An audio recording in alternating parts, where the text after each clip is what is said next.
Hey everyone, Dave here with Affordable Door and Gate. I hope you're doing great. So Pete reached out to me with an email and he was asking about pusher springs. Yes, the workout. So I wanted to talk a little bit about it today, about pusher springs. What basically he's doing is he's got a commercial jack shaft opener on a commercial size garage door that has 15-inch radius track. Obviously, as seasoned vets, we all know that you typically do not want to do that unless you are absolutely forced to. For some reason, there's obstruction in the back.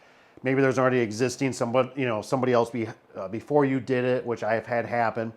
But a lot of times when doors are basically standard lift, which means they don't go up the wall or have any high lift and then curl back, you want that weight to typically help, when that opener kicks up there, it's going to help drop the door. So if you need assistance, the pusher springs do work. Some of the things I want to warn you about with pusher springs is what I've experienced is this one's basically a brand new one, and you can see this rubber's broke. I've noticed over the years that these rubbers seem to fail, and so it'll make kind of a clacking or a kind of an irritating noise of some sort when it hits the door. It can bind a little bit, it's just not the best, right? Because they're going to wear out. It's just a matter of time. The other thing I've noticed with these is they will screech. It's not really doing it right now, but this thing looks like it's got a little coat of oil still on it. But as they age, these things, as that door, imagine my hand's the door, when it hits up against it, and I'm going to show you out up next to a garage door, they'll start screeching a lot. So I'm not a big fan of them because they make a lot of noise. They need preventative maintenance, oil basically once a year to help keep them from making all kinds of noise. So let me show you a few more things about them. Okay, so here at the shop, bear with me, mine's low headroom track. So I got two. Normally your standard garage door is only going to have one track here. So we're going to pretend this is gone. A lot of times I have a lot of problems right here with these fitting. They don't fit in the track that well, the bend on this profile right here. So what you need to do is have a vise. Just a nice vise works pretty good. That seems to work the best. And I'll show you what I mean. Here's what I kind of mean. The vise works really good. Now this vise has been modified a little bit. It's more for doing garage door springs, but if these little tabs are here, and you could still use it. Basically get in there and you get that bent over. Use a little hammer if you have to. Shine a little light on the situation here. But you get this beat over. So if you got a vise you can bring with you, or if the customer has one, it works really nice to get this profile bent over and get it in the position you want to make contact with the door. Let me show you that. So like I was saying, you got to make sure. Now typically on a commercial door, this is a Wayne Dalton 9000 series. So you got this weird profile here. So if it was me, I probably wouldn't hit there. I'd try to hit on the metal or something, or more of a flat surface. I typically don't ever try to hit the strut. But you can see if I get that bent there right, which I don't at the moment, but if that sits in there like it should, you want it to hit on the door correctly. And then that way it'll actually, you can see this thing, when the door comes up, it'll compress.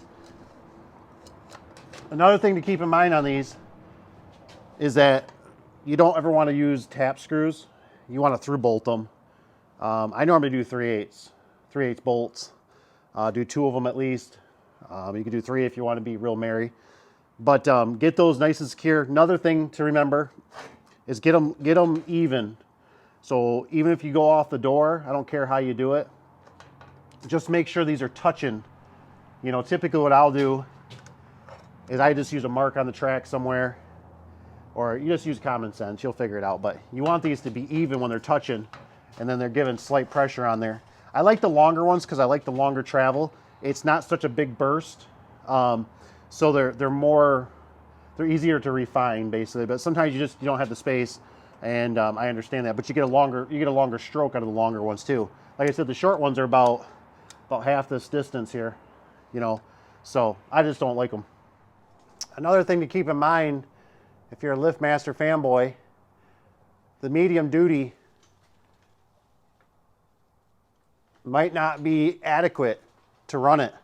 So you might have to go with a bigger opener.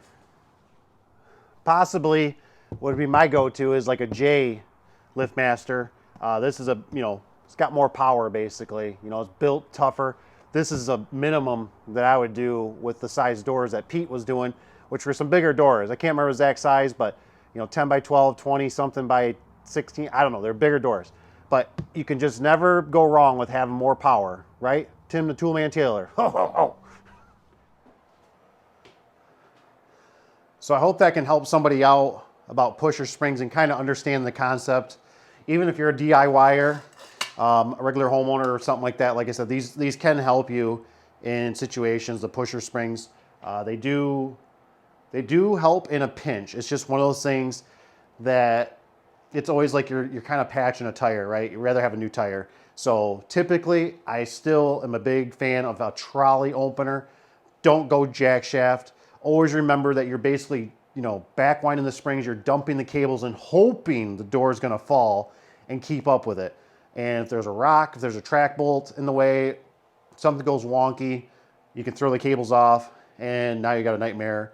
You got a service call back, you're losing money. But sometimes you just can't avoid it.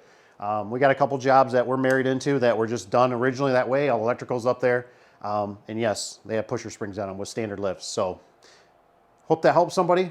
Hope you guys have a great day. Take care. If you don't mind, hit that like button if you don't on their way out and become a subscriber. And I'm glad you're here. We'll see you on the next one. Take care.